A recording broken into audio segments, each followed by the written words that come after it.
Hello everyone, welcome to our channel. Telugu రాష్ట్రాల్లోని పలు జిల్లాల్లో మోస్తరు వర్షాలు. వివరాల్లోకి వెళ్దాం. ఏ జిల్లాలో ఈ రోజు వర్షాలు పడే అవకాశాలు ఉన్నాయి, తెలుగు రాష్ట్రాల వాతావరణ పరిస్థితులు ఏంటి తెలుసుకునే ముందు మీరు ఇంకా మన ఛానల్ కనుక సబ్స్క్రైబ్ చేయనట్లయితే వెంటనే సబ్స్క్రైబ్ చేసి పక్కనే ఉన్న బెల్ ఐకాన్ ని కూడా క్లిక్ చేసేయండి.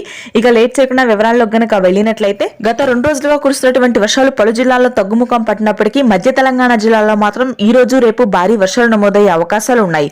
ముఖ్యంగా చూసుకున్నట్లయితే మధ్య తెలంగాణలోని హైదరాబాద్ పరిసర ప్రాంతాలు, ఖమ్మం, భద్రాద్రి, వరంగల్ జిల్లాలు, కరీంనగర్ ప్రాంతాల్లో మోస్తరు నుంచి భారీ వర్షపాతం ఉండనుంది. ఈ రోజు రాత్రికి ముఖ్యంగా 13 సెంటీమీటర్ల వర్షపాతం నమోదవుతుంది. గత 2 రోజులుగా ఈ వర్షం మరింతగా పెరిగే అవకాశం ఉంది. 13 నుంచి 15 సెంటీమీటర్ల వర్షపాతం నమోదవుతుందని వాతావరణ కేంద్రం వెల్లడించింది.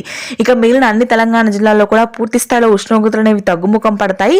ఇవాళ అక్కడక్కడ చిరుజల్లుడు నమోదయ్యే అవకాశాలు ఉన్నాయి. ఇకపోతే మనకి ఉత్తర కోస్తా, శ్రీకాకుళం, విజయనగరం, విశాఖపట్నం ప్రాంతాల్లో ఆకాశం మేఘావృతమై ఉంటుంది. అల్పపీడన ద్రోణి ప్రభావంతో మోస్తరు వర్షపాతం కురవగా మధ్యాంధ్ర, గుంటూరు, కృష్ణా, కోనసీమ ప్రాంతాల్లో ఈదురుగాలులతో కూడినటువంటి తేలికపాటి జల్లులు మాత్రమే నమోదవుతాయి. రాయలసీమ, దక్షిణ కోస్తా వ్యాప్తంగా ప్రస్తుతానికి పొడి వాతావరణం కొనసాగుతుంది. రాయలసీమ జిల్లాలోని కడప, కర్నూలు, చిత్తూరు ప్రాంతాల్లో మాత్రం 1-2 చోట్ల భారీ వర్షాలు కురుస్తాయి.